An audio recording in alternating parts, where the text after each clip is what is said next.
The Adventist Musician Network is an authorized licensee of the name Adventist and is recognized by the General Conference of Seventh-day Adventists as an independent Christian organization within the Seventh-day Adventist Church. Adventist Musician Network is not affiliated with or financially supported by the General Conference of Seventh-day Adventists. All views expressed, content, and opinions with all services offered reflect those of the Adventist Musician Network and not the Seventh-day Adventist Church.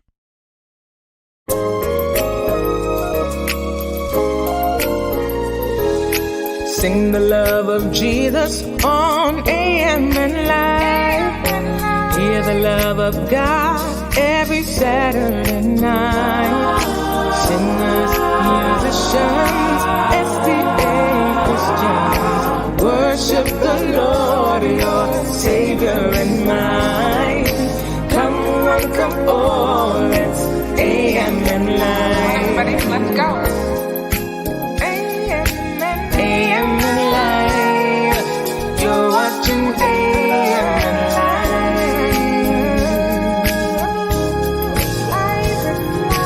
A.M.N. Live. You're watching A.M.N.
Jesus, come.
Good evening, everyone, and thank you for joining us for another installment of Saturday Night A.M.N Live. We trust that everyone has had a blessed Sabbath day experience, whether you have decided to join back for an in-person experience, or if you're still in the digital space. We trust that God has blessed you on this Sabbath day.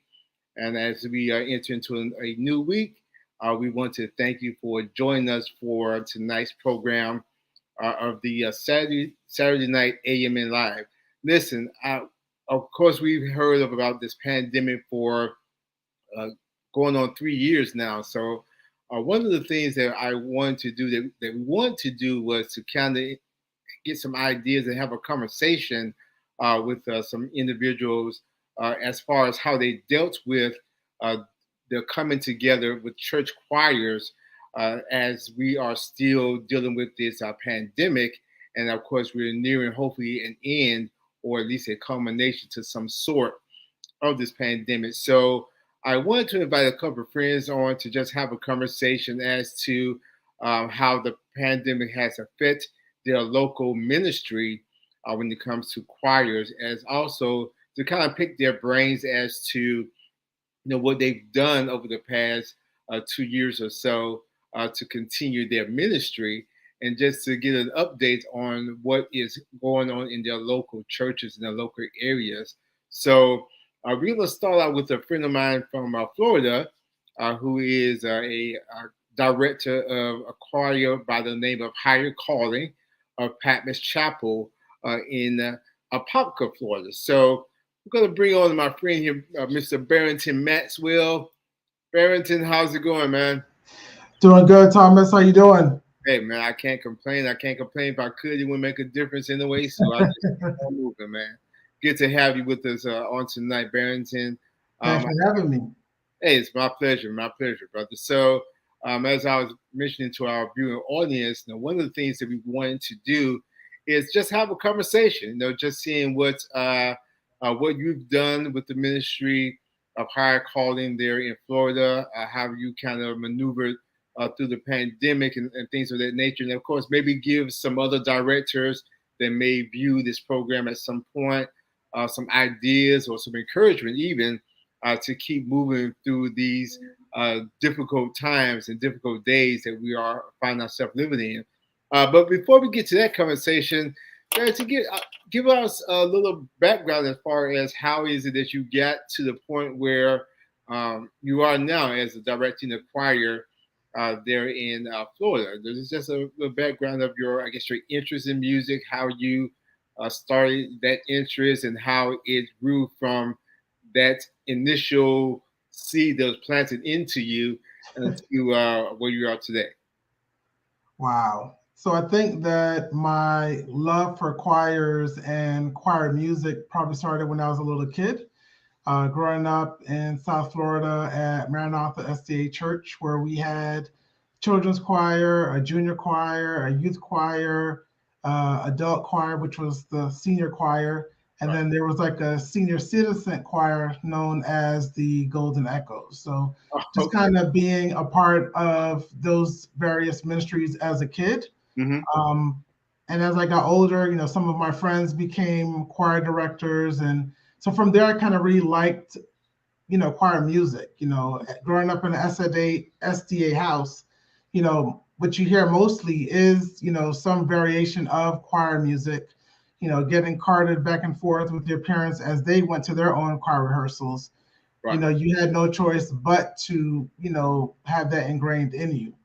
But Right. then when I got to the age of going off to college, I moved up to Orlando, where I started attending Patmos Chapel, where you were at the time. Mm-hmm. And you were the director of Higher Calling along with Priscilla. And that really got me really going into wanting to be a part of a choir simply from starting to be a member at Patmos Chapel. Right. Right. So, what is it about choirs? I guess you think uh, draws you to that particular genre of gospel. Wow. So many things. So I think probably the first one is my love for the Hammond organ. Mm. growing up and, hearing that sound, that very distinct sound, which is usually associated with choirs. I think that's what really drew me in initially. But then seeing the variation of what choirs can do with music, I think also the various choirs like your Mississippi Mass choirs, your Georgia Mass choirs, your Hezekiah Walkers, your Kurt Franklins, growing up in a very conservative SDA church, like that was kind of the forbidden music. And, when things are forbidden, that's the more you want it. So, of course, I started, what was it, Columbia House back in the day where, Yeah. you get, one CD or 20 CDs for like a penny or something like that. I probably still owe them money, but Yeah, I think we all do. what started it is, I start buying, CDs from, Mississippi Mass, Hezekiah Walker. I think for about 5 or 6 years, like every time they came out with a CD, I had to order it. Even now I probably have about 200 CDs in a closet somewhere. Right. But that's really what started it is that love for that forbidden music, the hand clapping, the foot stomping, the drums, that kind of thing. That's what really got me into, choir music. Yeah, it's interesting that you would bring up the term or use the term forbidden. My we have, I guess, similar backgrounds. I guess most of us have. If we were born and raised in a Seventh-day Adventist household, kind of have a similar story to tell about the forbidden music. I know it's very similar. You grew up in a West Indian background. My father was from the Bahamas, West Indian background. So here's the thing that kind of messed with my mind growing up as a child.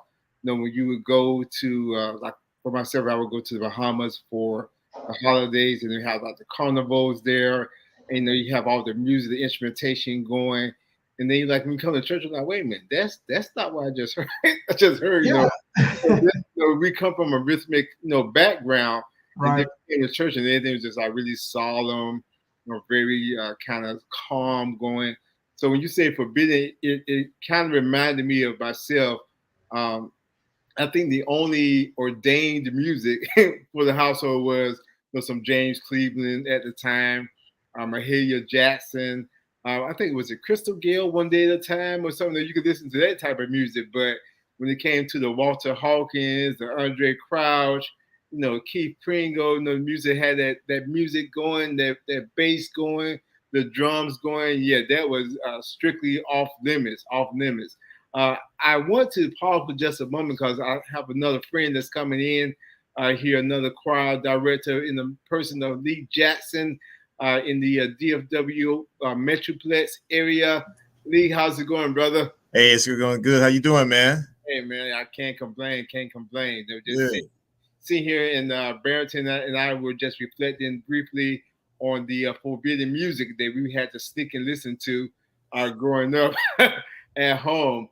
So again, Lee, I'm glad that you were able to join us on this evening, brother. And I asked Barrington a question. I asked you the same thing here as well. Okay. As far as your initial interest in music, what planted that seed in you for music, and then what in particular drew you to choir music? I've always been, a big fan of music. I've always been musically inclined.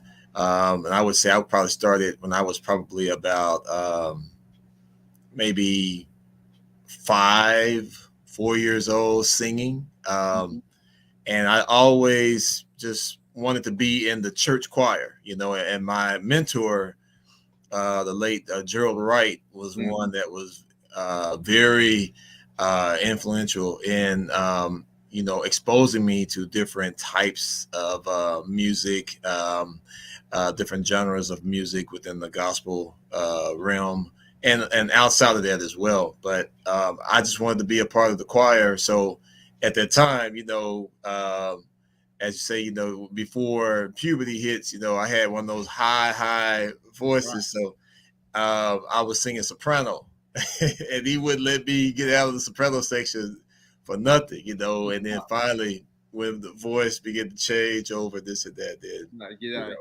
here. Right? Yeah. Right.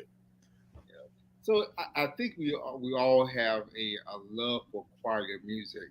I think it's one of the very instrumental, one of the cornerstones or bedrocks of our church. Especially, I know Lee, you attended Oakwood College, which is now Oakwood University. So Mhm. there's a very rich heritage of music there, choir music, Right. even more of the have the Aeolians there as well. So that's something that is embedded in our denomination as far as music is concerned. Right. Of course, we do all know that over the past couple of years, we've had a strain on our church services, church choirs in general. So I want to ask both of you this question: now, what were some of your challenges pre-COVID as far as choirs, keeping choirs together, growing your choir, you know, developing your choir, and what is the difference between those pre-COVID uh, issues or challenges that you had, and could you compare those to some of the challenges that you have now during the pandemic? Of course, hopefully we're coming out of this pandemic in the near future, hopefully. And if and are there any similarities in those two time frames? Don't jump in there all together at one time. So, Bears, let's start with you, man. What were some of the challenges you had pre-COVID, and how do they relate to what you're having now during this pandemic? The pandemic. So, of course, I want to say that I think nationally, probably even globally, there has been more of a move from, choirs in general. A lot of churches are moving to praise teams. So I think that kind of started pre-pandemic. So it's Right. kind of that juggling of, you know, is music as a whole progressing away from choirs? It's choirs are kind of seen as a traditional. When I think about like your civil rights, history and stuff like that, a lot of times those movies and depictions always demonstrate choirs. So I think that pre-COVID, a lot of people were kind of wanting to move away from the traditional and maybe step a little further over into the progressive. And that's why you saw the birth of a lot more praise teams, which I'm not knocking praise teams in any way, shape, or form. But I think that that's kind of where we saw a lot of people starting to give up on choirs. Some churches had 5, 6 choirs, and then before you know it, it dwindled down to 2 or 3. There are even churches now that don't have any choirs, and it is just primarily soloists and or praise teams that are singing. Yeah, that's true. And I I think for us in particular, of course, being able to see this from a perspective from within the Adventism that's also outside of Adventism. Um, and I hate to say it this way, we were later in the transition to praise and worship. I can recall being in first day churches, and they had praise and worship there. Of course, it was more prevalent there, and then of course we also um, have the praise and worship now, including into our worship services as well. Mhm. But here's the thing that at least I feel about praise and worship. Praise and worship was meant, I feel, to be an enhancement to the worship experience, Mhm. Right. not to Right. be a replacement for the musical experience that you have in churches. I think having choirs is one of the things. It's just something. It's a different feel musically when you have a larger gathering, a chorale, or more individuals coming together. There's a different sound. It's a different atmosphere that's set musically for the church service. So, whereas praise and worship was meant to get individuals prepared for what was coming after, to Right. get now the corporate praise or the corporate interaction of what happened in that particular services. And Mhm. even now, when you see some praise and worship, it's not really, in some cases, it's not really a corporate experience. It's Right. more so of let me be entertained as to what you're about to do, or wait for you to get done doing what you're about to do because I'll be tired. Whatever the case may be. But Right. if you ever, I know for me, I observe a lot, especially in church services.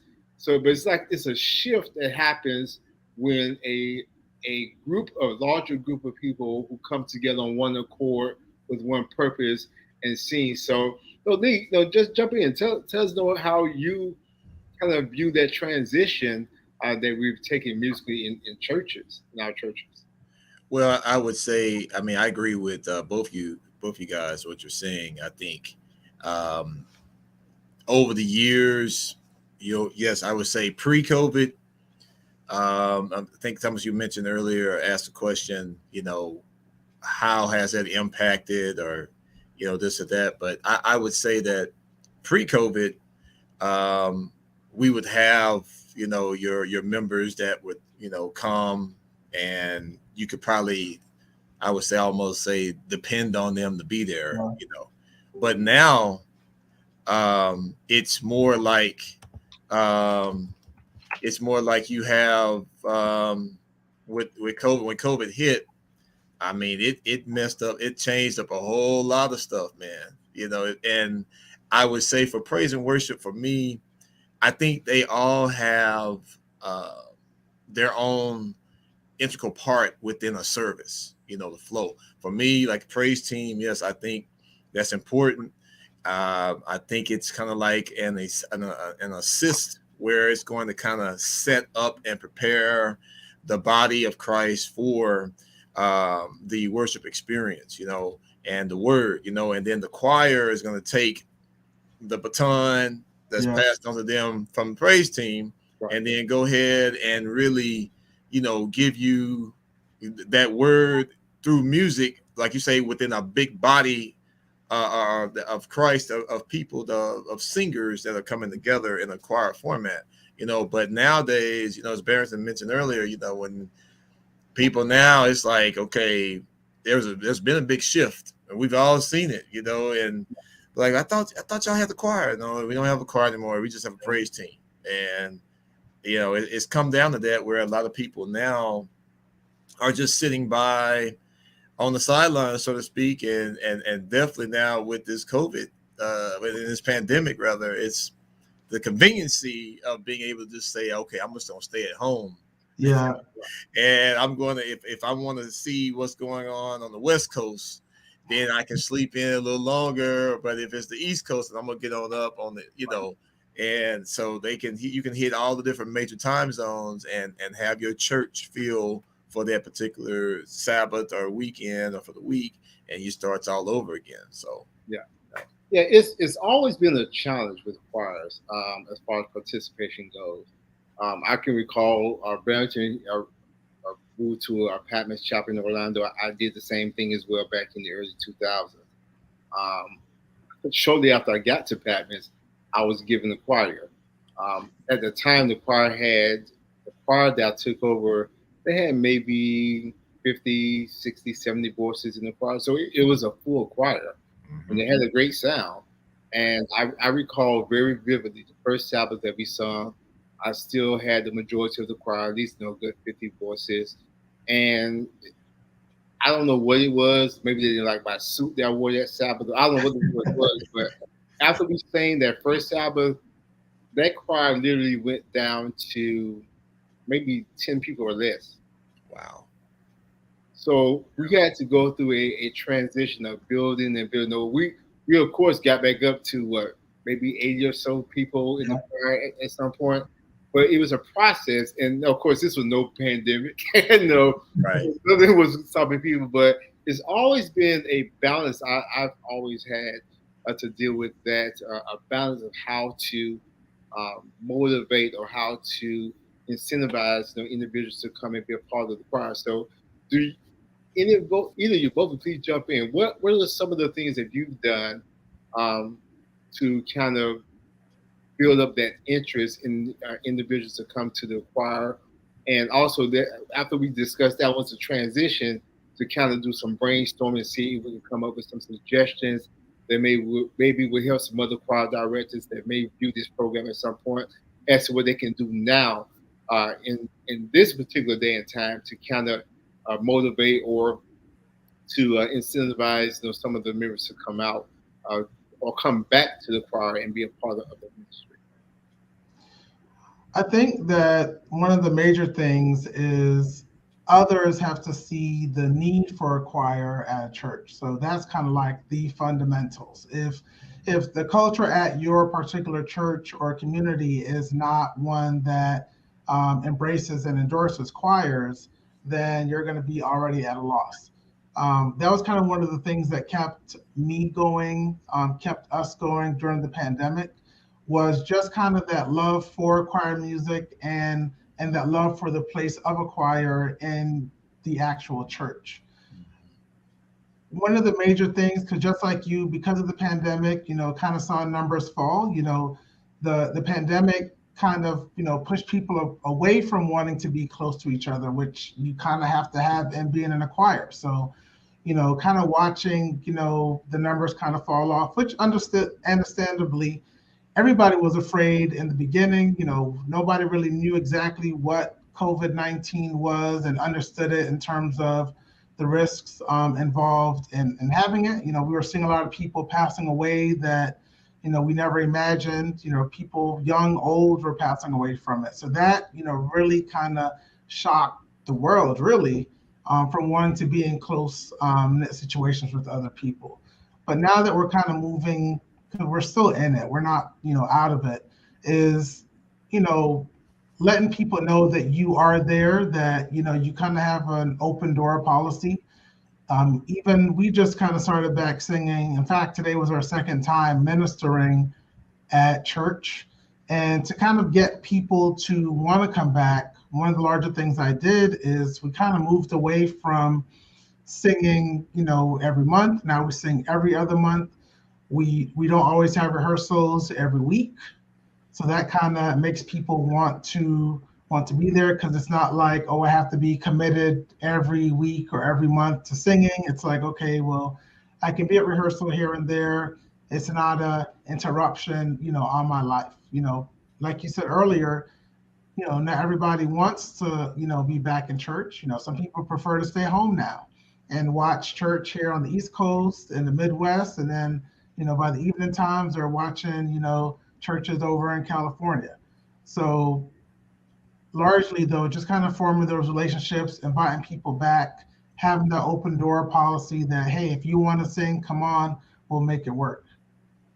Yeah, I agree 100% with what Barrington is saying. I definitely feel like having a minister or your head pastor that has a firm grip on what is important as far as within the church flow within a service, and they value music as well. They value music, and they acknowledge that it is a very important vehicle as far as being very impactful throughout the church service. So, like you said, when the pandemic, when COVID-19 first hit, it put us all like in a spiral, a tailspin. So here we were scrambling, but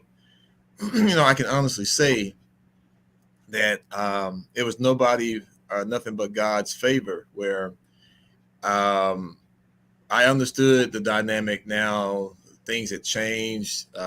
People are going to be a little bit more apprehensive to come back and sing. But I still would ask the question to members. I'll just call them up, and say, hey, we're going to, although we're not meeting in person, we're going to record on this particular day for our service. So we begin to tape. And I said, we're going to get in and out. Please wear your mask. We're going to make sure that we social distance while we're there. And we did.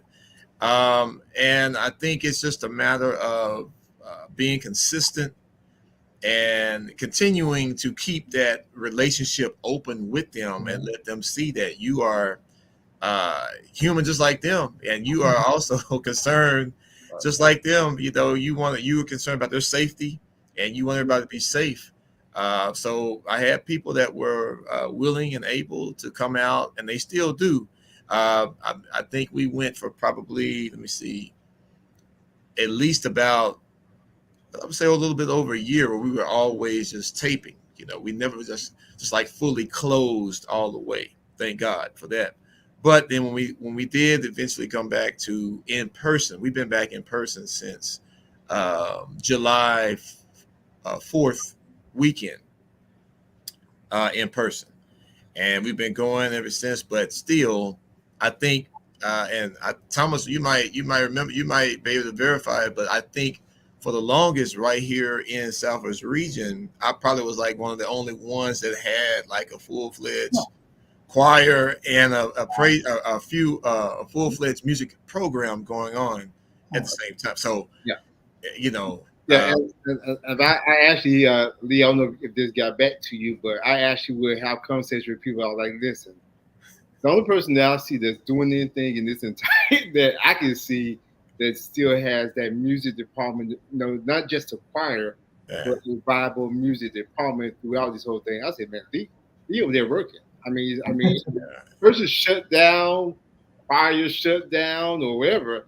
I said, man, Lee kept going. So Yeah. that was one thing. Like, man, listen, if you can't say anything else about Lee Jackson, just say that music kept going over there where he was. We kept it going, man, and like I said, it was nothing but God, that, you know, it was God's favor, man. I mean, and these are people, you know, it's just a shout, and I want to do a shout out to my choir members, ones that might be looking at this, for Metroplex Community Mass Choir.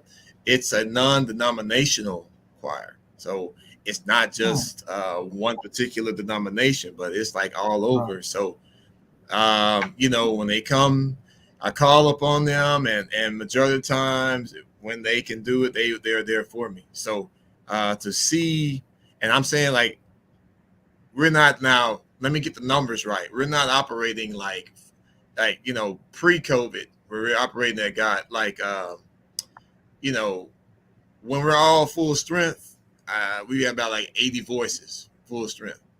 So, but on a consistent Sabbath, since we've been back in person, I'm usually still with about 25 to 30 folks up there.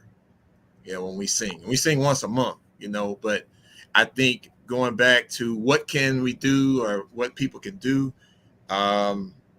continuing to be, I think, transparent and just being viable with them and letting them know, hey, we're going to have rehearsal, you know, and I think that's the job of a minister of music. You got to call rehearsals when nobody else really wants to do a rehearsal. But, you know, if you want your program to flourish and have your parts to be razor sharp, then you got to put the work in, you know. So, absolutely. I agree. Yeah.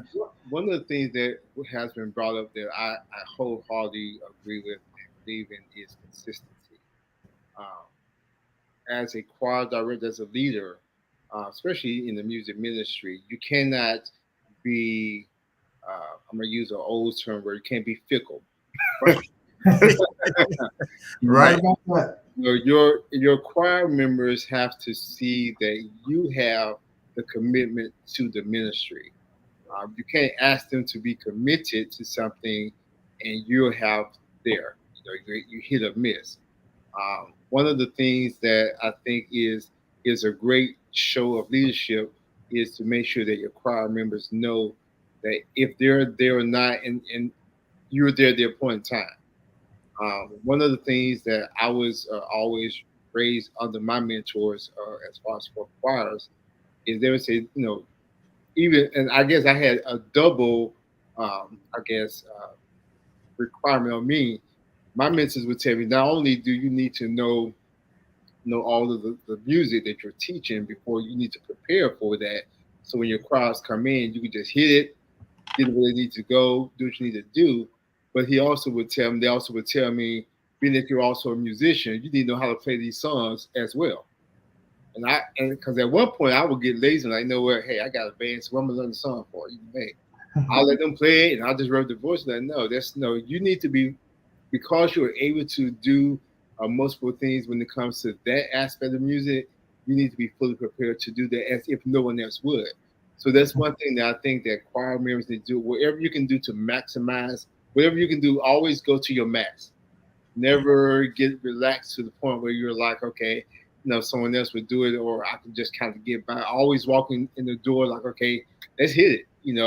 So I mean, I remember being in choir rehearsals and talking to choir members and like, listen, I got my part, so you got to go with it. You got to go with it. So I mean, and I even went to the point where I would write my music out. So when I go in, and because and I'm sure the both of you can attest to this, we all have our lovely, those lovely choir members that say, "That's not right.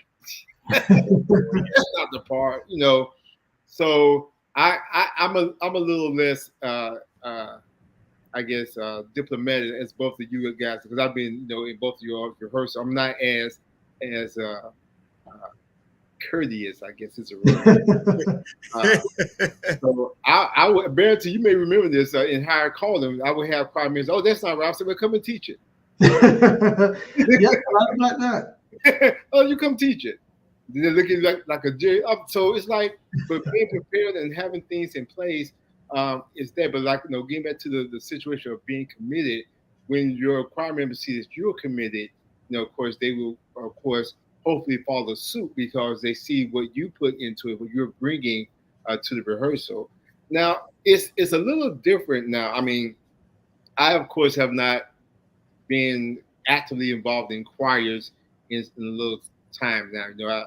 I help out here and there, wherever. But I can imagine thinking when COVID hit, as a choir director, okay, what am I going to do now? So I'm curious to hear what were both of yours initial thought when you heard COVID, we shutting down. When you thought about your choir ministry, what was your initial thought?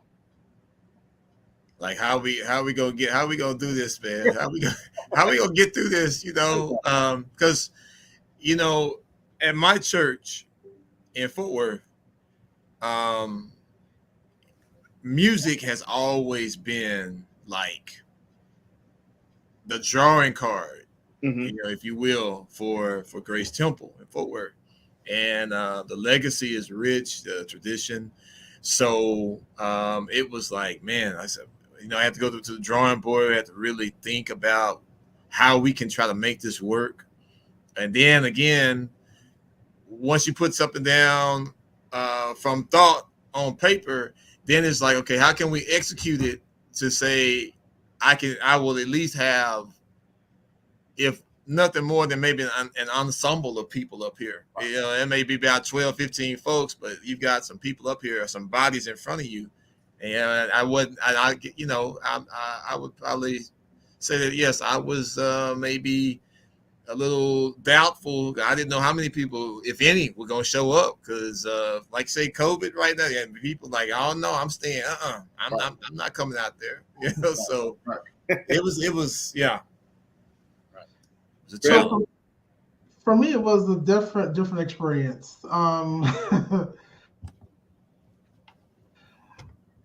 And Thomas, you and I've had many conversations, so you already know. But at that point, so people may not know, but our previous director was Priscilla Boone, who passed away at the beginning of, was it 2018? So kind of taking over the choir wasn't something that I really planned for. At the time I was the choir president, and I was kind of, finding my way through, after she passed.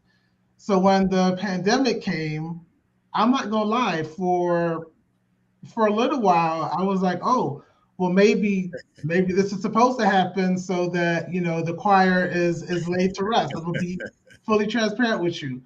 But, there were so many people who I would have conversations with about, oh, well, when you bring them at the choir, and, or I go back and see a video of Priscilla directing, like, man, I miss those days. Or I have a conversation with Thomas, and it's like, man, I need to get the choir back. Even to the point where, we weren't even having rehearsals, but every other week we would meet on Zoom and just kind of talk and catch up. And I think that kind of family connection is really what kind of kept us going. So even though we weren't really having rehearsals, we still had that connection going and checking in on each other, because I think a lot of us were just scared. We didn't know what to expect. And then finally, when we could start having rehearsals, first we were just kind of like, oh, let's kind of get together. So, sometimes we would get together for Sabbath lunch. And one Sabbath lunch I remember in particular, it was a group of, tenors that were in higher calling. And we were just, sitting around and vibing and watching videos on YouTube. And next thing I know, we're singing. And I think that kind of, got me happy again and inspired again to, want to put in the work, because I didn't realize. I remember, conversations with Priscilla where she would say, "Oh man, I want to give this up. I'm tired. That kind of thing." And I never understood what she meant. I would be like, it's the choir. Like, you are the choir. Like, you can't give this up.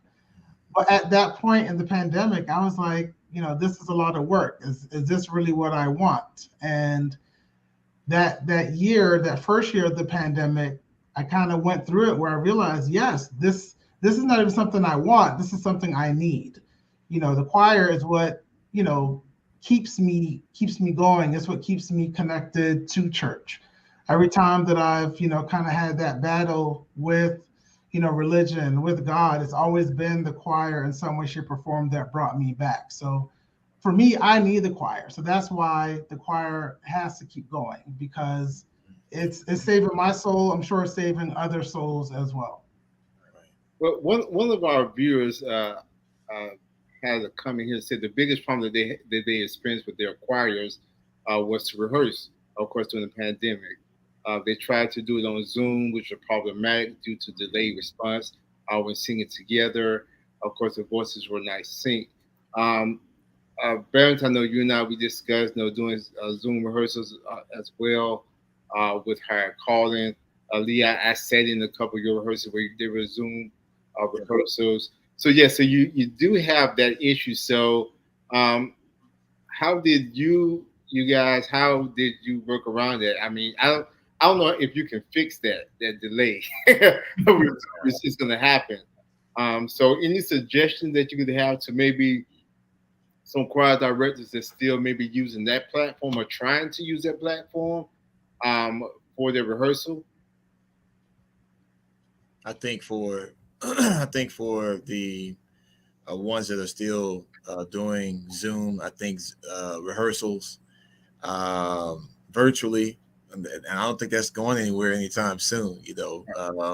But like you said, the problem comes in when you are trying to teach a song in parts, and everybody's Wi-Fi speed is a little bit different. And you can tell everybody to mute their mics, and you say, okay, altos, unmute yourself. It's still going to come, there's different apps you can use. I mean, some will say Zoom. I was doing, I use Google Meet.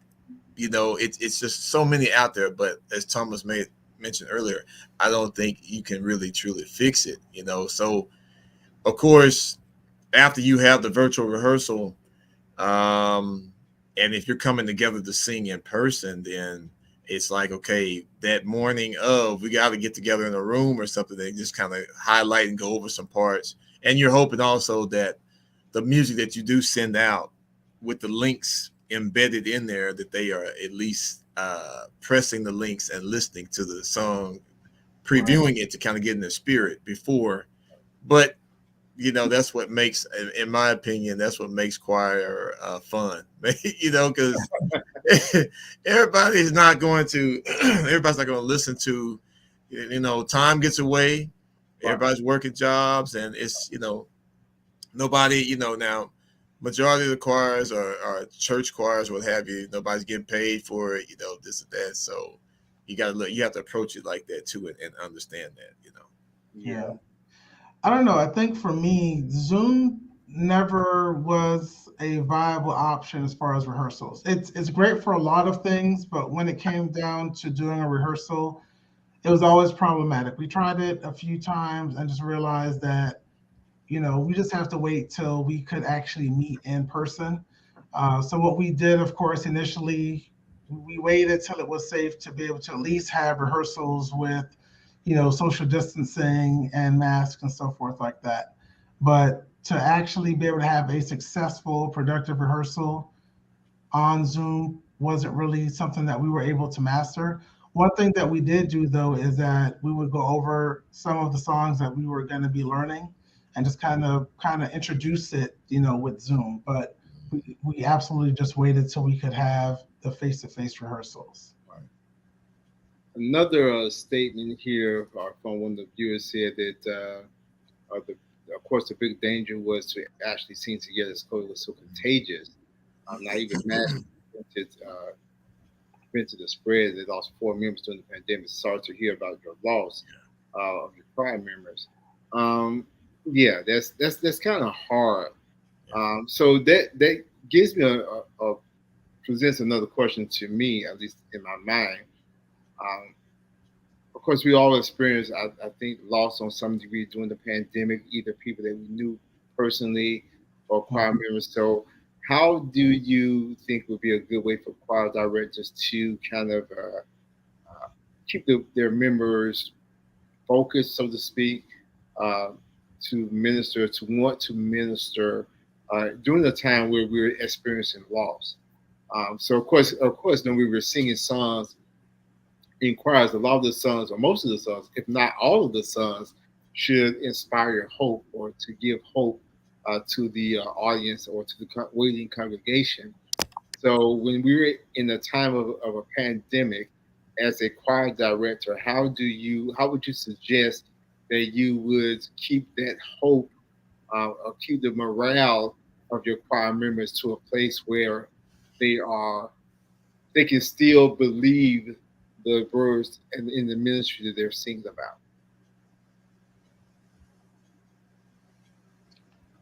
I Wow, so many things come to mind at once. Definitely music. I mean, music that is engaging is going to draw people no matter what. Kind of even within myself, going through, experiences of loss. Our choir itself lost a member as well during the pandemic. Songs that were encouraging. At the time, there were a lot of other choirs that were coming out with music that was encouraging. So, kind of sharing those experiences with each other. Also, the sharing of testimonies, believe it or not, inspired a lot of hope. So a lot of times, especially during the pandemic, you know, you'd hear this friend or this family member contracting the virus and so forth like that, and being able to hear the stories of somebody pulling through, or we had situations where maybe somebody didn't have COVID themselves, but they were impacted by it, and being able to share and embrace and to encourage. Again, that family connection is what people needed something to be connected to. The pandemic, caused a lot of separation and people not wanting to be together, but having that connection, even though it was virtual, I think was a big help for a lot of us during that period. I agree. I agree with the connection. The family connection. Yeah. Like you said, the pandemic, it isolated a lot of people.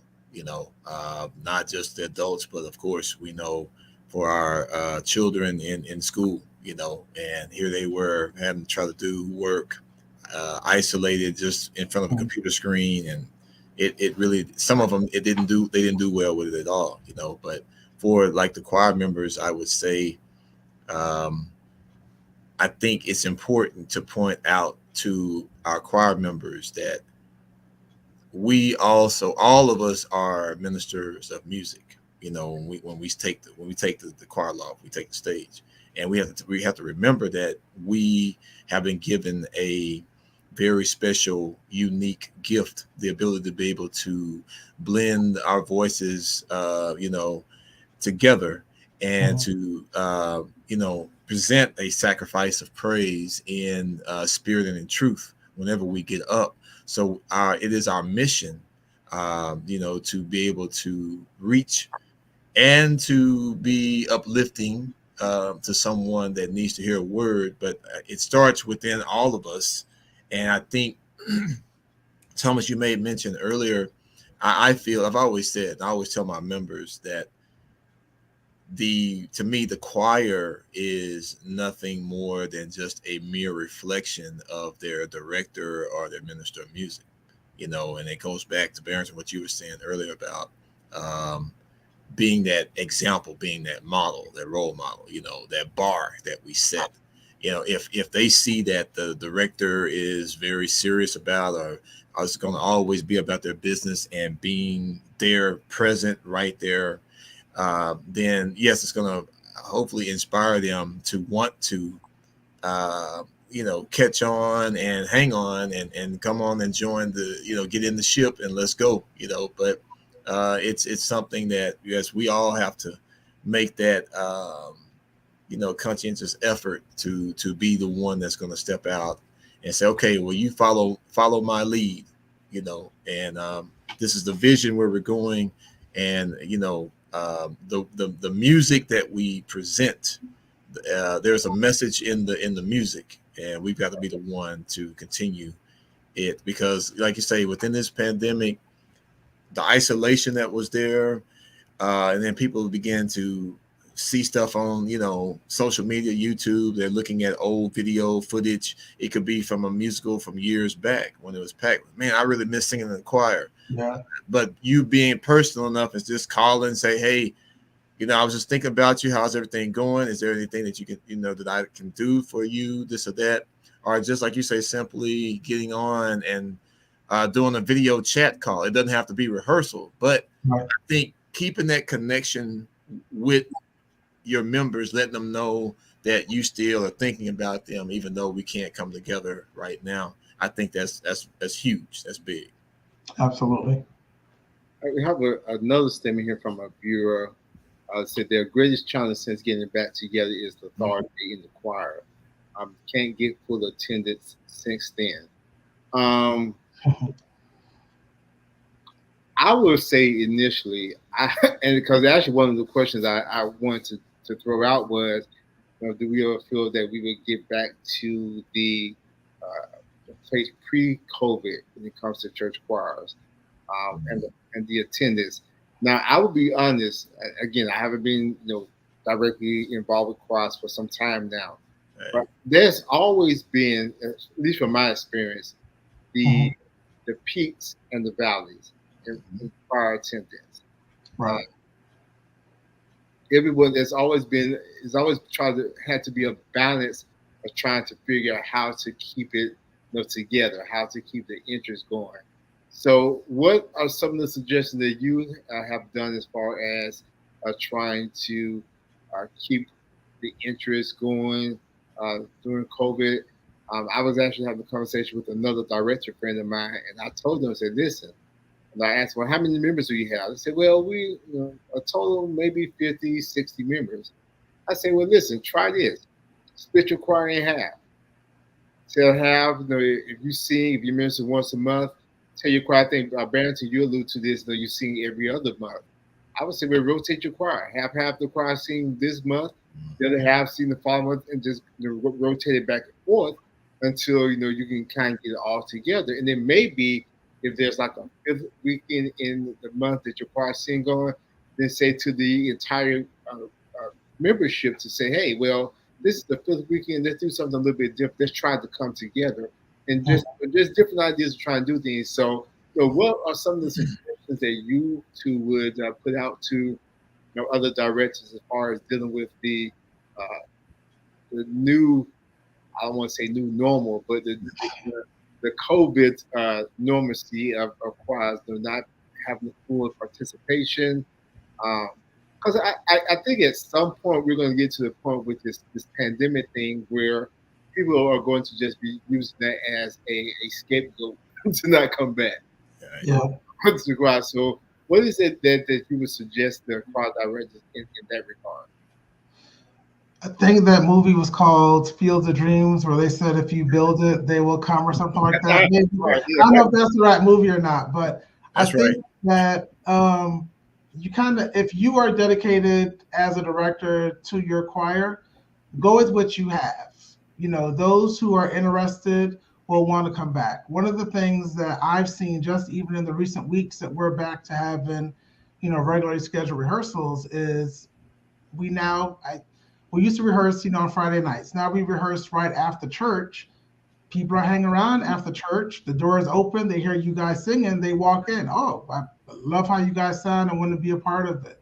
Ministering on Sabbath or whenever you minister, people are seeing that you're there, and just that alone, that embodied desire for choirs is what's going to bring them. So I think what you have to do is keep pressing forward, keep holding on your skills. Another thing that I would say is, a lot of times we kind of get into the monotony, if you will, of choosing the same types of songs.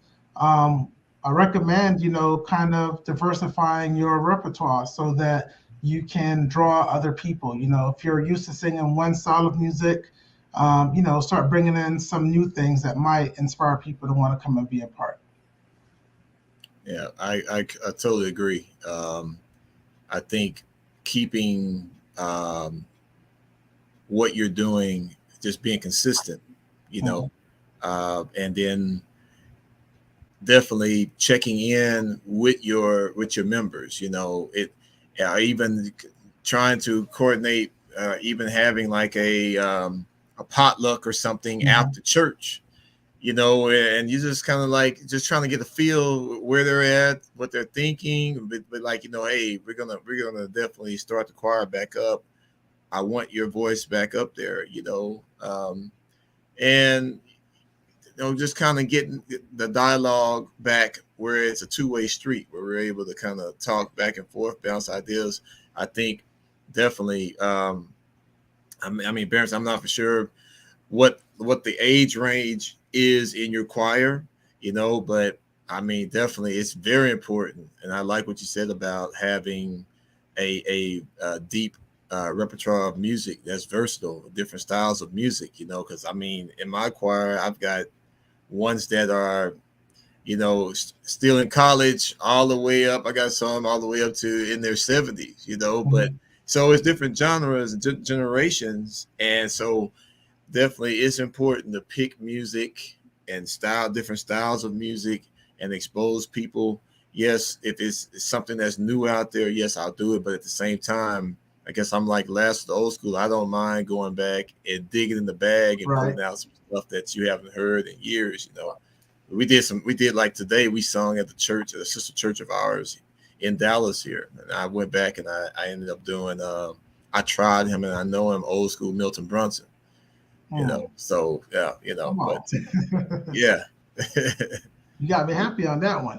Yeah, it's that both of you guys, what you're saying is absolutely true. To have that variety,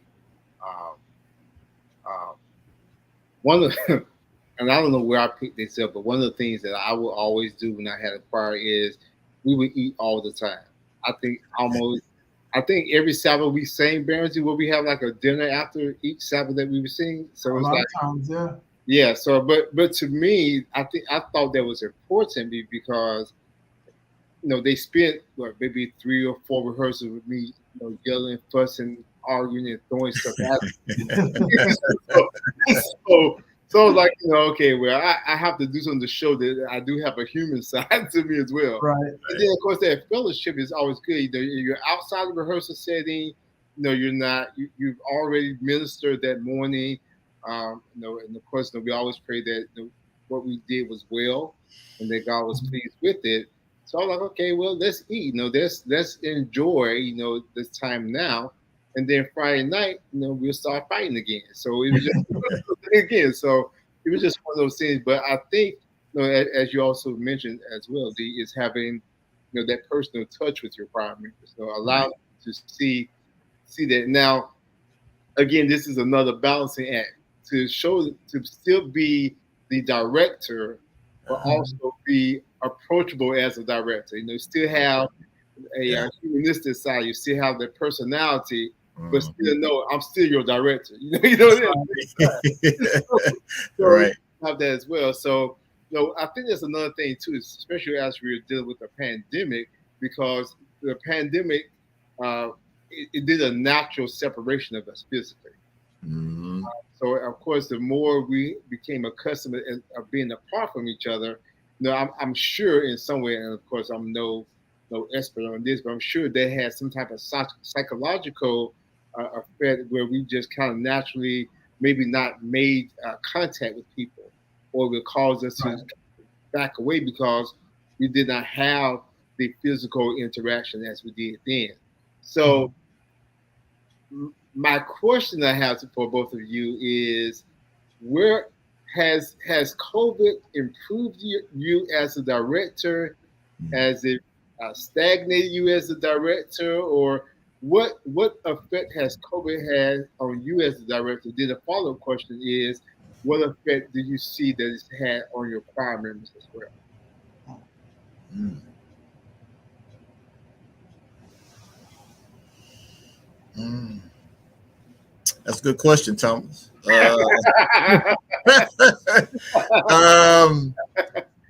I would say for me as a director, being in these pandemic times that we're in with COVID, for me, it definitely has helped me improve because it it it made me kind of go back and refocus and resharpen some tools, basic mechanics, but it's something that I never just really, just stop doing. I'm always reviewing and making sure that I know different phases of the songs and knowing the words and knowing what the musician should be. Is as we all know on this panel here, we all know that we wear multiple hats on that morning of when you're up in front of your choir. Your mind racing because you got to stay a step ahead of the musicians, step ahead of the choir members as well,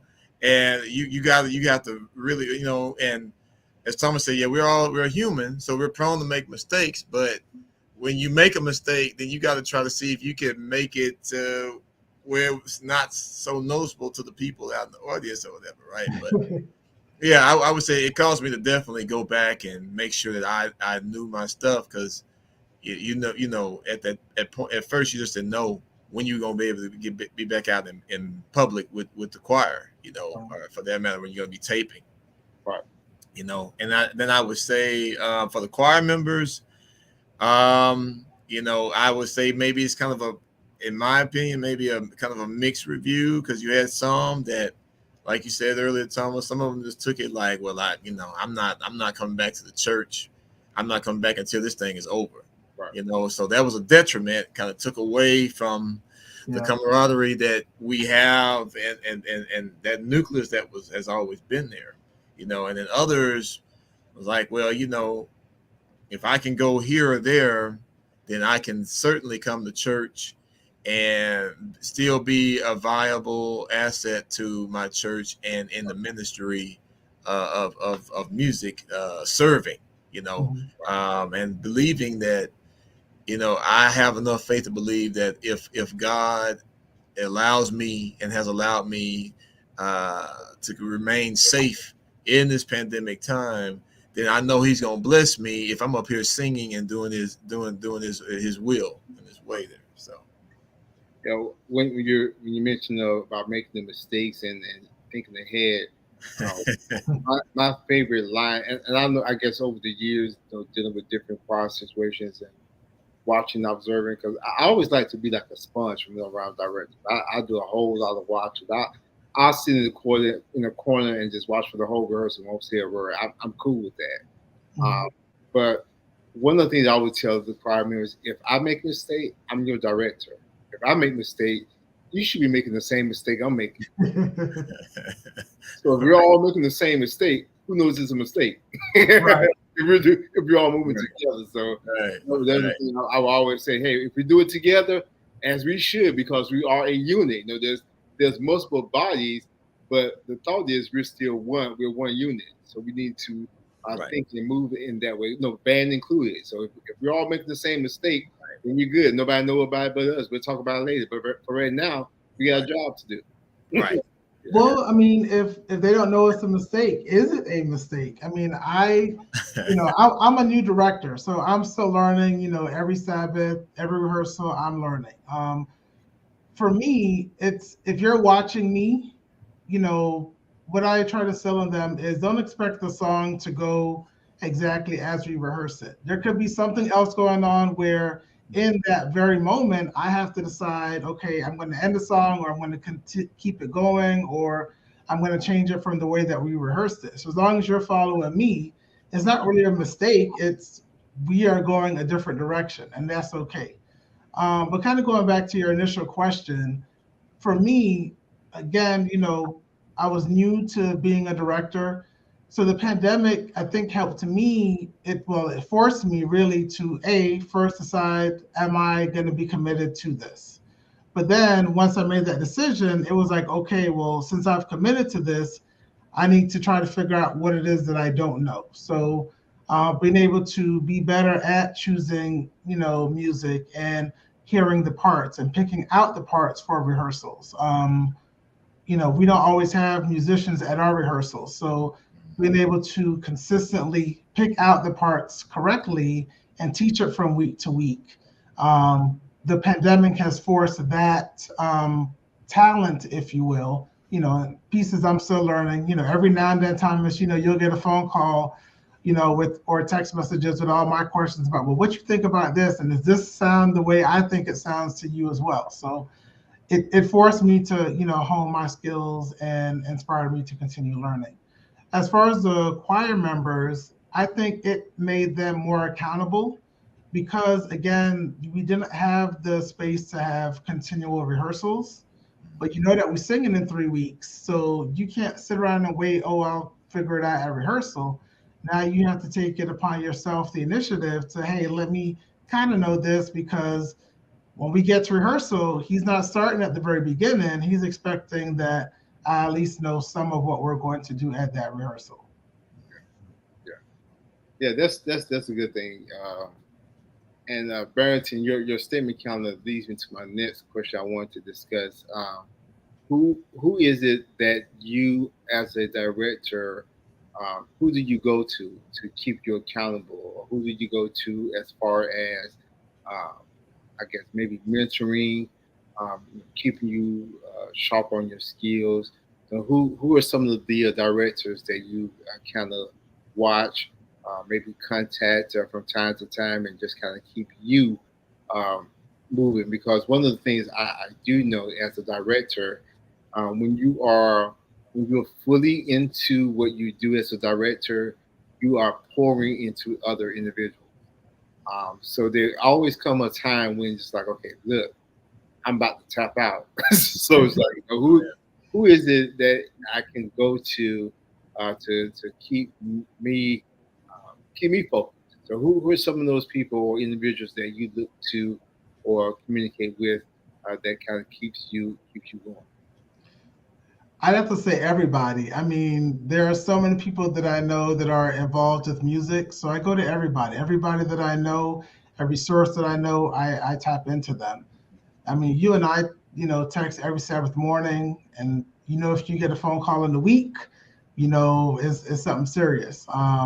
People like Alan McKnight, my mentor of music, Crystal, everybody, I'm always, looking for feedback so that I can improve, what I'm doing with the choir. So I'm always open to, hearing how I can improve from anyone. I'm not ashamed to ask anyone, of how I can improve. Thinking back to, even some of the conversations that I've had with Priscilla, before she passed, not even realizing I'd be taking over this choir, but you know, all those things combined is my help. And then, there are times where none of that helps, and you literally got to get down on your knees and be like, Lord, is this what you desire for me to do? I mean, ultimately, that has been it. It's like, okay, Lord, I need a sign because you already know I'm about to give this thing up. And, so far, even just the simple conversations, people may not realize, they'll come up and say something to me and not realize the level of encouragement they are providing to me in that very moment. So to answer your question, everybody, I go to everybody. Yeah, I mean, and it's for me, it's there's so many people down through the years, and my I say journey or route in this thing. It was never my intentions ever to be, we talking about directing or whatever, when I left uh, Grace Temple after I graduated high school, and then I went to Oakwood. I just wanted to be um, a part of the gospel choir on campus, which was Dynamic Praise. Mhm. And so the Lord had other plans, and here it is now.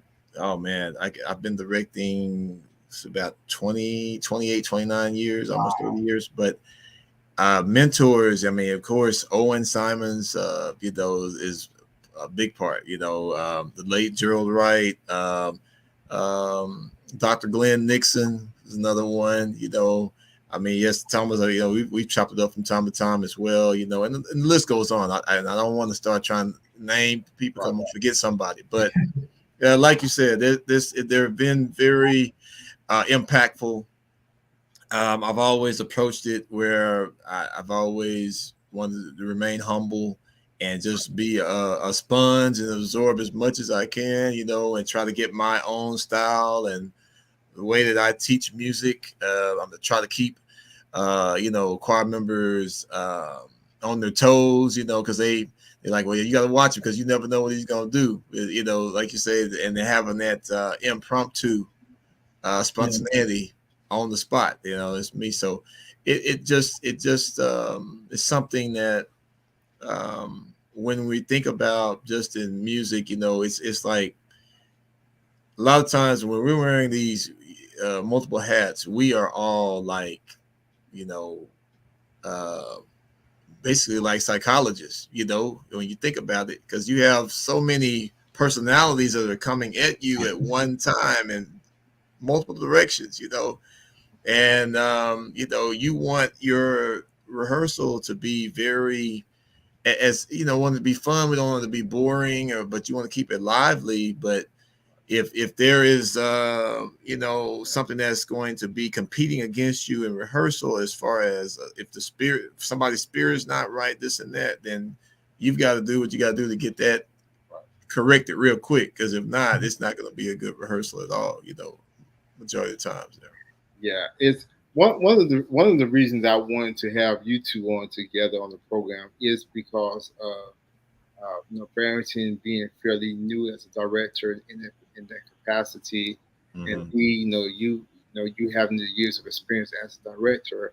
But one of the things I want our viewers to see is, even though it doesn't matter the time that you have in it, the experiences are all going to be very similar. So one of the things I did want to present and want to give is some feedback, some dynamics from both sides, as to how you work through this particular phase that we are in now, as far as the pandemic. And it's been interesting to hear how the both of you are in agreement as to how you maneuver through or maneuvering through this particular time.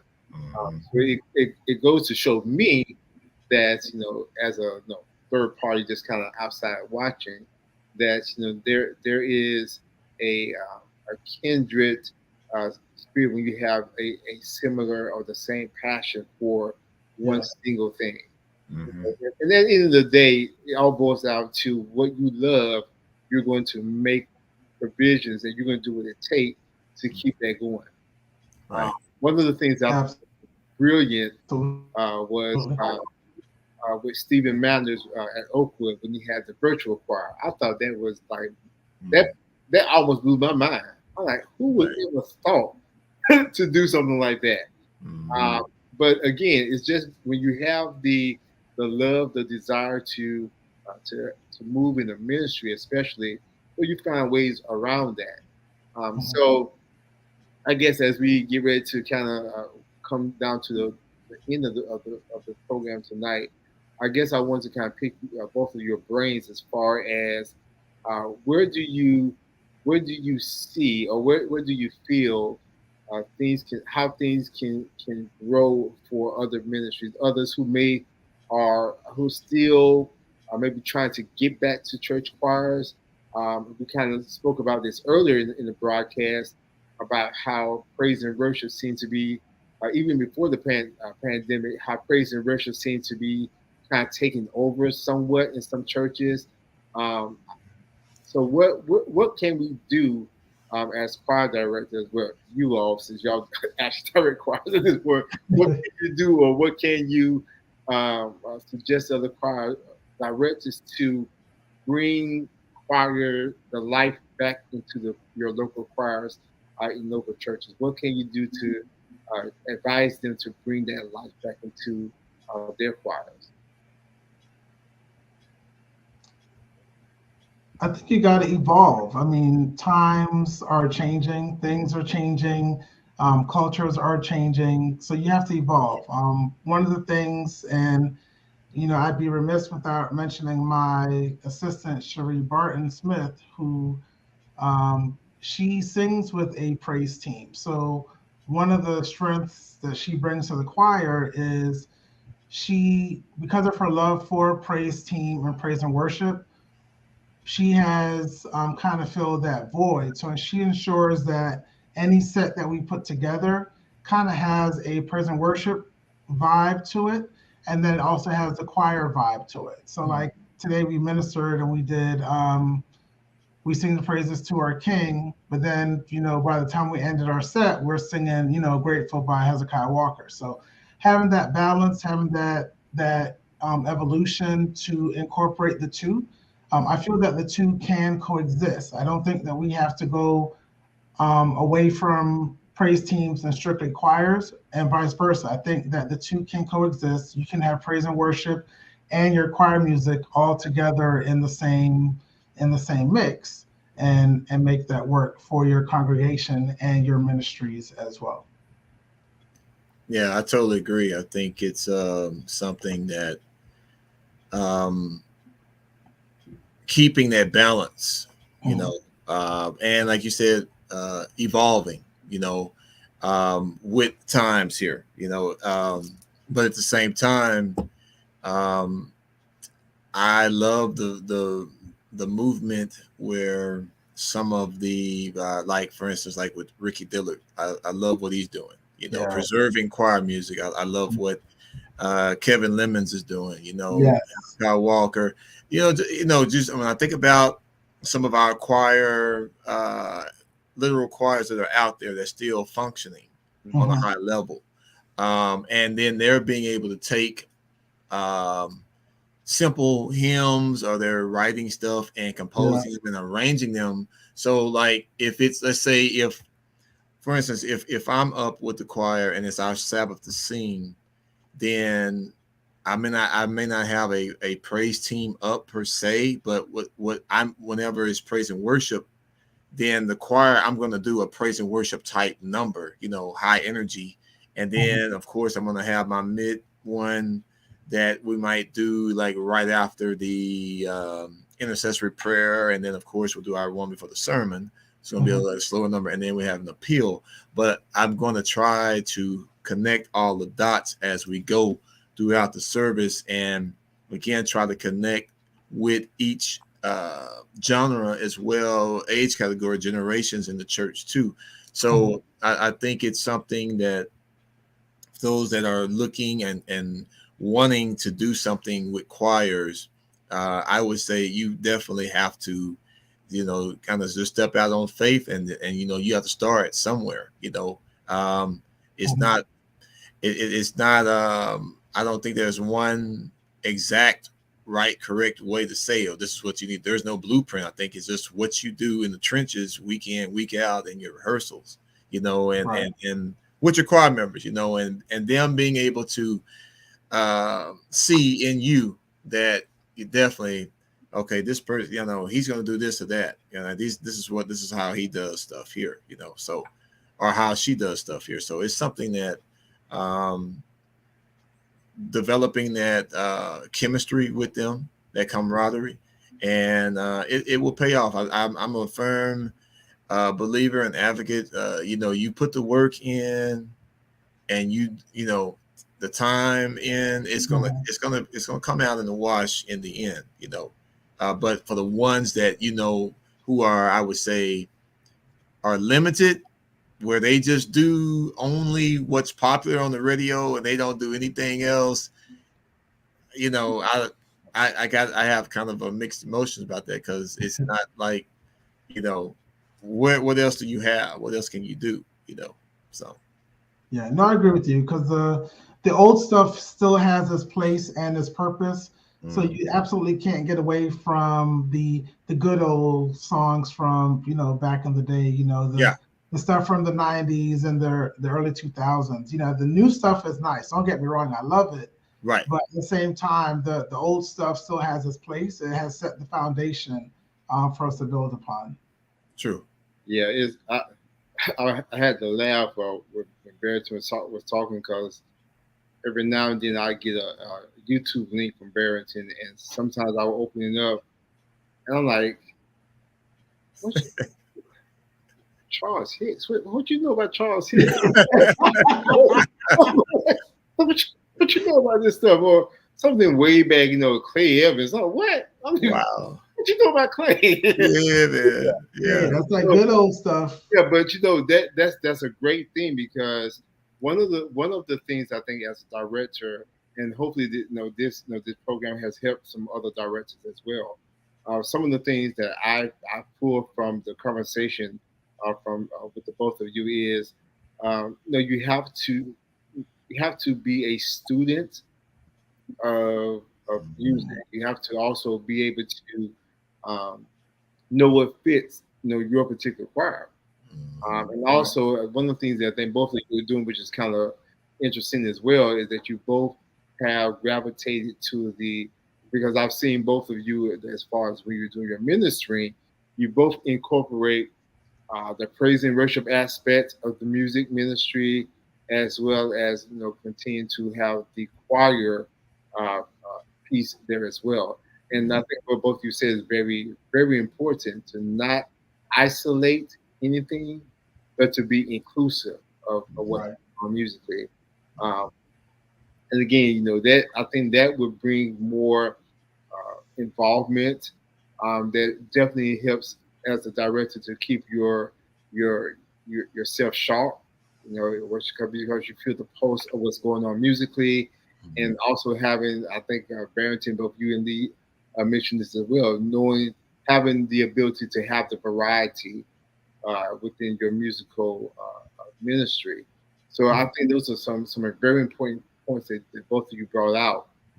And of course, being consistent with the ministry, being there, being present, being able to be the person that your choir directors can look at, or your choir members can see, that you're not just asking something of them, that you are not walking yourself. Is a very key thing. And I think COVID was a blessing in some regard. Of course, I think it gave a lot of musicians time to be more self-reflective, musicians and directors, to kind of look innerly, and just kind of say, hey, what can I do to make sure that my chops stay on top of it. Of course, Barrington, with you, like I said, you're new to the game, but you have an old soul, so you're right, man. But I think that one of the most important things in our churches is having individuals like both of you who see and know the importance of that music ministry. Like I said before, I've had conversations with some of your choir members. I'm like, listen, man, all these churches around DFW. If you want to hear some music, go to Grace Temple, because I know Lee got something going on out there. So I've always applaud that. Parents yourself as well, man. Even in the face of difficulties, with the loss of Priscilla, who was that was my girl. I mean, we would fight like brothers and sisters. You're gonna do it? No, I'm not doing it. Yes, you are. No, so we used to go back to this choir. We used to fight, and at the end, um, you know, it's good to have those conversations sometimes, you know, because it keeps you balanced in what you're doing, and it's always good to be open for constructive, not necessarily criticism, but just to have that a different opinion. It's good to have that to sometimes that friction because this is a saying that I picked up a long time ago. Everything I know, I already know it. So if I don't know it yet, I have to learn it. Right. So if I could, have the information, that's in me, I already have that. But you have to pick up and be a constant student of what you're doing. So I think both of you guys know you're doing a great job in your respective ministry, your respective places. I think you have another comment here from another director that says, as directors, we now have to be more adaptable to our new styles of learning and adjust. As I find I have not been able to teach complex pieces yet. They just don't have the same. Right. Well, all right. Well, let's uh, dive into that before we go. How would you suggest they address or teach more complex music? Um, yeah, that's an interesting one. Well, I know these sometimes with your group with Metroplex Mass, uh, you send me some songs or some of your choir members send me songs that you sent out. Yeah. They're like Thomas, this is one of the songs that Lee is going to be doing. And they'll say, well, would you listen to it? And I'll listen to it. And yeah, it's because I'm listening to the song and then I'm trying to think about the sound of the choir and the voices. I'm like, yeah. I'm like, well, yeah, y'all, you're gonna work for this one, yeah.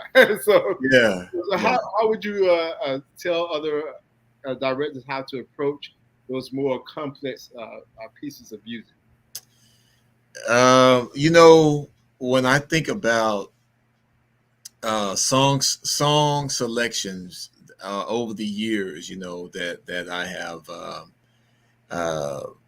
chosen for the choir. If we're getting ready for a big event coming up or just a regular Sabbath or whatever. Now, granted, some of these songs, yes, as Thomas just mentioned, some of them it might be a whole month and a half worth of rehearsing, getting us ready before I finally unveil it to the public, to the church, But I've always been one that I'm not afraid to push the envelope, and I'll take risk. And like I think Thomas hit it on the head. It's very important that you as a director, you kind of know your voices, your personnel, what your choir is made up of. Now, if you don't have the voices, to get up there and do a song, for me, I don't like when sometimes when some people will take a song and they'll just completely lower the keys so much where it takes away from me from just the song in general, but is there, I think the question that could be asked then is, well, can you bring a choir along your members and try and teach them and train their voices? Yes, you can, to strengthen them and to get that motivation to help them become better singers and stronger singers. Yes, you can. It's gonna take work. Right. But like say the most popular songs on the radio, it might be just simple 3-part harmony. It's not like a lot of twists and turns in it. But when we think of artists, like we think of choir masters, we think of complex songs. Mm-hmm. Say, okay, you're gonna do a Richard Smallwood song. Okay, we're gonna do "Thank You, Lord, I Thank You," Richard Smallwood. That's or if you're gonna do one of the new Ricky Dillard numbers, where so it just depends on what you're doing. But I would say once you commit to saying, okay, we're gonna learn this song here, then I think it's on the minister of music along with the musicians and the choir members that you may have to dissect it. You got to physically dissect it and do it in bite sizes, you know, where, hey, I'm going to teach this much this week. Keep that in mind. And then next week we'll come back and move on up. And then we'll go back and we're going to review and see, you know, no one says you got to try to teach it all in one day, because you don't want to overwhelm your people, and then they'd be like, "Oh, I don't want to do it." I mean, you just made me think of one, Thomas, with the choir. This is definitely pre-COVID. You remember the Anthem of Praise, Richard Smallwood? Yeah, that's my head. I taught it to Howard Collins. Were you there then? I was. Yeah. Anthem of Praise was actually one of those songs, and this, especially if you're a director, you also can play, or you don't not necessarily play, but if you're able to pick the parts out on the piano and the keyboard, I strongly suggest that choir members do that, because that song, Anthem of Praise, I listened to that song. I wrote it out, note for note. I mean, I listened to that song for like a week straight and hammered that song out, because I know. And the simple thing of the simplicity of it is when you do like dive into your music and you study, if you can do it on that a deeper study of the music, the more you can, as a director, the more you can put in your spirit, the more it becomes easier to teach, because you've ingested that music. Mm-hmm. So like you said, the piece by piece. Yeah. So it's like, you know, music they have patterns. Sometimes they're not so obvious, right. But once you get the pattern, so that's what they're doing. Oh, okay. Yeah. So that's the thing. So, you know, to those who say more complex music, even complex music have patterns. They may not be a succinct pattern, but there's a pattern to it. Yeah. So once you're able to figure out what it is, then you walk into rehearsal, and then this is what I like as a director. I like seeing choir members come in when you're teaching music and they look real confused, and then when they get like, so I would say also, just to kind of piggyback off what you're saying, Thomas, that a lot of times when you're teaching music, you don't have to necessarily start at the beginning of the song. You know, for me, over the years, I will come in rehearsal, and they know, I give them a certain look. They already know I'm coming in right at the most difficult part, because I get them to see, if we can get this part right here, all the others, it won't take us long to go back. So, you know, it's like, yes, you have to have a strategy in mind when you're coming into it too. But and then, you know, having the words. If you can have access to the words, you know, now, okay, we have these devices, technology on your cell phone, pull up the words, or, you know, text them out, and then we can, you know, but you want to try to make it as user-friendly as possible in rehearsal, you know, or even in church. When the choir's up singing, if your AV media team has the capability of doing it, when the choir is singing the song, you can have them to put the words of the song up on the screens. If there's, you know, you have screens in your church, that's going to make it more interactive in the audience as well. And they can see the words that you're singing, and then they're like, oh, I understand what they're saying now. I see now, I can hear it, you know, opposed to not having any words, anything like that. And you just, you know, so, and then of course, with the choir, sometimes you should work on your diction and pronunciation and enunciation and all of that, because you're like, well, I can't understand what you're saying. So if I can't understand what you're saying, they certainly won't be able to understand what you're saying out in the audience. You know, so it's just really being a stickler when they, you know, you can look at them and tell, they're getting tired, but you got to continue to crack the whip and keep pushing them. You know, and again, knowing your personnel within your choir, and you have your ones that you know that you can lean on a little more than the others. Other ones you got to be a little bit more subtle with, you know. But you know, to each his own there as we continue to teach music here. Yeah, my favorite phrase, no matter how difficult the song is that's the easiest song you've ever learned. I don't care how difficult the part is. That was the easiest thing you ever learned in your whole life. Was all right? Let's move on. No, don't give him a chance to respond. We're going to this one. Yeah. Right. Yeah. Right.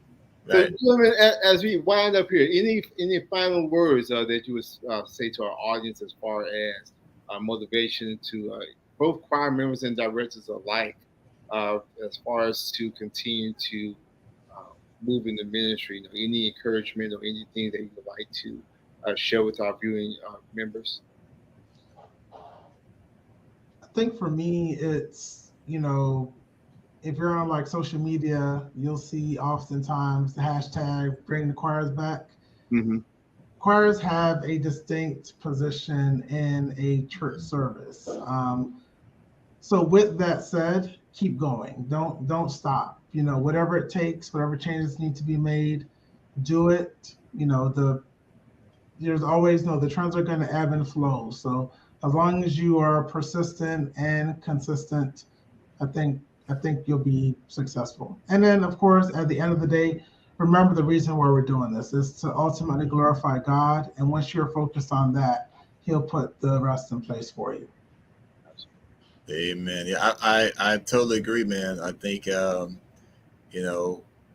in this ministry of music, week in, week out, some churches, of course, they're bigger than others, so they may have a luxury of having, a young adult praise team or a young adult choir, a youth choir, male chorus, women's choir, what have you, a mass choir. But whatever you have in your church, and I'm saying that to members and to choir directors, ministers of music, you have to continue to press forward, just like Barrington just said. You have to keep moving. You can't stop.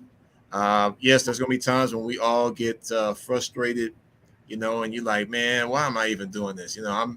I'm burning my gas coming over here, and there's only 3 or 4 people show up, and then that morning when it's time for you to sing, you got double the number or triple the number that showed up that's going to show up Sabbath morning. So then you may be faced with having to call an audible on the spot. You got to do something else because they weren't there, so it's kind of a give and take type situation there, but we have to continue to be steadfast and immovable, always abounding in the word of the Lord, and knowing that this is not a sprint, it's a marathon, and they, like the text say, the race is not given to the swift, right? So we have to be ones that we got to pace ourselves, but at the same time,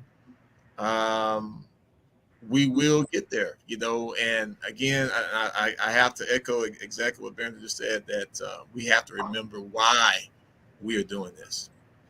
We were called to do this, to present this work through music ministry, and that within itself should give everybody the incentive or motivation to say, this is why I'm doing it, because we want to reach souls and give them Jesus and point them to the cross. Right. Well, gentlemen, I've enjoyed this discussion tonight. I thank you both again for coming and joining with the Saturday Night A.M.N Live family. I know those who may have watched it tonight or who may even watch the rebroadcast on whatever social media outlet will be blessed by this conversation tonight. Again, thank you both so much. It's almost eerie how almost two differing backgrounds as far as time in as directors have such similar thoughts. So that's a great thing. It's a great thing. I also like to thank our viewing audience for joining with us tonight. We thank you for your continued support of the Adventist Musician Network International. Please continue to look out. We have some great things that we are planning for the future. One of the things I'm going to let a little cat out of the bag tonight. One of the things that we are in, in the process of growing to is a weekly broadcast on a international channel. So we are in negotiations now to hopefully get that together. So I do solicit your prayers that God will continue to open doors. And if it's not a door that He wants to walk in, that He'll close it before we get in it. So we ask that you will continue to pray for us and that we be led by God and of Him in the places that He will have us to go. And until next time, thank you all and be blessed.